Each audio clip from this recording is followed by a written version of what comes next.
Hello tears, आज के हम इस वीडियो में बातें करेंगे जीएसटी बिल 30 सितंबर 2025 को जो आई है उससे स्टॉक मार्केट में क्या इम्पैक्ट पड़ेगा, क्या प्रभाव पड़ सकती है, कौन सा सेक्टर में तेज़ी देखने को मिल सकता है, कौन सा चीज़ है जो कि डेली यूज के लिए है वो सस्ता हो सकती है। हर एक चीज़ बिल्कुल डिटेल में जानेंगे इस चैनल पे। तो चैनल पे पहली बार आए हैं तो चैनल को सब्सक्राइब कर लीजिए, वीडियो को लाइक करिए और अपने दोस्तों के साथ शेयर करना नहीं भूलिएगा। हम बिल्कुल पूरा डिटेल में बातें करेंगे। यहाँ पे आते हैं कुछ पॉइंटों में बातें करेंगे टेयर्स। तो दोस्तों 3 सितंबर 2025 को एक जीएसटी काउंसिल का बैठक होती है जिसमें कि बहुत ही बड़ा बदलाव होता है, जिससे कि आपके घर के कई खर्चे और स्टॉक मार्केट से लेकर के हर एक चीज़ को हिला के रख देने वाली न्यूज आई है यहाँ पे। तो इस पे फोकस करना चाहिए आप लोग को।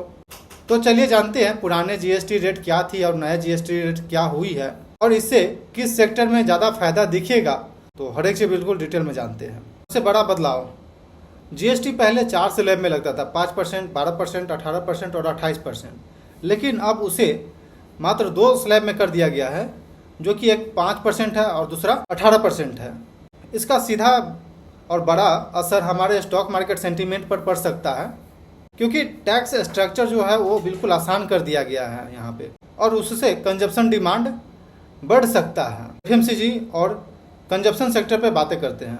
एफएमसीजी और कंज्यूमर गुड्स सेक्टर, पहले साबुन, शैम्पू और टूथपेस्ट जैसे डेली यूज वाले जो भी चीज़ें थे उस पर 12% से लेकर के 18% जीएसटी लगता था, लेकिन अब उसे घटा करके मात्र 5% जीएसटी में डाल दिया गया है, जिससे कि जो एफएमसीजी सेक्टर है, जो एफएमसीजी स्टॉक है, उसमें वॉल्यूम ग्रोथ देखने को मिल सकता है।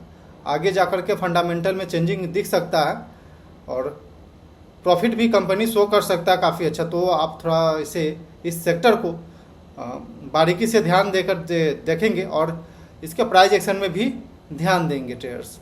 तीसरा सेक्टर इंफ्रास्ट्रक्चर और सीमेंट सेक्टर। सीमेंट पर पहले 28% जीएसटी लगता था, लेकिन अब मात्र 18% जीएसटी कर दिया गया है घटा करके। इसका सीधा फायदा सीमेंट कंपनियों पर, इंफ्रास्ट्रक्चर कंपनियों पर, कुछ स्टॉक का हम नाम ले सकते हैं यहाँ पे, अल्ट्राटेक, एसीसी, अंबुजा, इस तरह का जो भी स्टॉक है उसके प्राइस एक्शन पे ट्रेडर्स ध्यान रखिएगा, क्योंकि हो सकता है वहाँ पे प्राइस एक्शन इम्प्रूवमेंट देख सकते हैं आप, या फिर फंडामेंटल में भी तेज़ी देखने को मिल सकता है, क्योंकि रेट घटने से डिमांड बढ़ सकता है और पॉजिटिव मोमेंटम देखने को मिल सकता है आगे जाकर के। चौथा पॉइंट एग्रीकल्चर और ऑटो सेक्टर के लिए है। पहले ट्रैक्टर और कृषि यंत्र जो भी यूज होता था, एग्रीकल्चर के लिए जो भी प्रोडक्ट यूज करते थे, उस पर 12% जीएसटी लगता था, जो कि अब सिर्फ घटा करके 5% जीएसटी कर दिया गया है वहाँ पे, जिससे कि किसानों का खर्च कम होगा और डिमांड बढ़ सकता है इस तरह का प्रोडक्ट पे। और इससे ऑटो सेक्टर और या फिर एग्रीकल्चर के लिए कुछ कंपोनेंट हम लोग यूज करते हैं उसका, या फिर कमर्शियल व्हीकल जो भी है उसमें डिमांड देखने को मिल सकता है, उसका सेल्स ग्रोथ हो सकती है। कि पहले 28% तक जीएसटी इसमें लगता था, लेकिन अब 18% मात्र जीएसटी कर दिया गया यहाँ पे। पांचवा और इंटरेस्टिंग, इंश्योरेंस सेक्टर, क्योंकि पहले हेल्थ और लाइफ इंश्योरेंस पर पहले 18% जीएसटी लगता था, लेकिन अब उससे बिल्कुल जीरो कर दिया गया है यहाँ पे। इससे इंश्योरेंस पेनिट्रेशन बढ़ेगा और कंपनियाँ की सेल्स ग्रोथ कर सकती है यहाँ पे, और इसके स्टॉक पे काफ़ी अच्छा पॉजिटिव मोमेंटम देखने को मिल सकता है। पॉइंट पे बात करते हैं और health care sector. Life saving drugs और कैंसर मेडिसिन पहले 12% फिर 5% जीएसटी लगता था, लेकिन अब उसे जीरो कर दिया गया यहाँ पे, जिससे कि फार्मा स्टॉक के कुछ चुनिंदा नामों हैं जिसमें कि सेल्स ग्रोथ होने का हाई चांस है, डिमांड बढ़ने का हाई चांस है, जिससे कि कंपनी प्रॉफिट शो कर सकता है अपने फंडामेंटल में। तो उसे थोड़ा बारीक से देखेंगे ट्रेडर्स आप।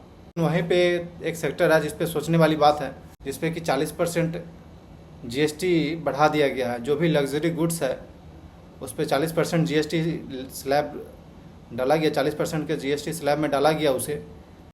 प्रीमियम ऑटो कंपनीज और प्रीमियम बेवरेज में निगेटिव सेंटीमेंट देखने को मिल सकता है 40% टैक्स स्लैब के बाद से, जिसमें कि सिगरेट, पान मसाला, तंबाकू, इस तरह का जो भी कैटेगरी के अंदर आता है उसे भी 40% टैक्स स्लैब में डाला गया है ट्रेडर्स। तो जो भी इस सेक्टर से बिलोंग करते हैं, आपको हम कुछ नाम दे सकते हैं यहाँ पे, आईटीसी, गुड फ्राई फिलिप्स, इस तरह का कंपनियाँ पे आप थोड़ा निगेटिव सेंटीमेंट देख सकते हैं। तो ट्रेडर्स आपने पूरा जीएसटी के बारे में जाना और जीएसटी के बारे में देखा कि कैसे जीएसटी रिफॉर्म किया गया है। और ये सब जीएसटी बस 22 सितंबर 2025 से इम्प्लीमेंट कर दिया जाएगा गवर्नमेंट के थ्रू। और नवरात्रि के शुभ अवसर से यहाँ पे मार्केट में डिमांड देख सकते हैं कुछ जहाँ पे जीएसटी कम कर दिया गया, लेकिन वहीं पे कुछ सेक्टर में जो है जीएसटी बढ़ाया गया। बस एक है जो 40% टैक्स स्लैब में डाला गया, बस उसी के लिए थोड़ा सा निगेटिव है। बट मोस्ट ऑफ द जो सेक्टर हमने बताया, ऑटो सेक्टर और एफएमसीजी, रिटेल, इसके लिए थोड़ा सा ठीक है। और फार्मा और इंश्योरेंस के लिए काफ़ी अच्छा है, क्योंकि वहाँ पे 0 जीएसटी कर दिया गया है। ट्रेडर्स, आपको क्या लगता है ये नया जीएसटी बिल आने के वजह से कहाँ पे तेज़ी देखने को मिल सकता है, कहाँ पे स्ट्रेंथ मिल सकती है, किस सेक्टर में इन्वेस्टमेंट करना चाहिए लॉन्ग टर्म के लिए, कौन सा सेक्टर लॉन्ग टर्म के लिए अच्छा रहेगा, कौन सा स्टॉक लॉन्ग टर्म के लिए अच्छा रहेगा, आप हमारे कमेंट सेक्शन में भी बता सकते हैं। अपना ओपिनियन हमारे कमेंट सेक्शन में ज़रूर दीजिए कि कैसा रहा ये टैक्स स्लैब। और वीडियो अच्छा लगे तो लाइक करिए और अपने दोस्तों के साथ शेयर करिए, ताकि ये जानकारी उनके तक भी पहुँचे। और चैनल पर पहली बार है तो चैनल को सब्सक्राइब करिए, वीडियो को लाइक करिए। मिलते हैं फिर नेक्स्ट अगले वीडियो में। Okay traders, thanks for watching this video. Please like and subscribe my YouTube channel for more updates.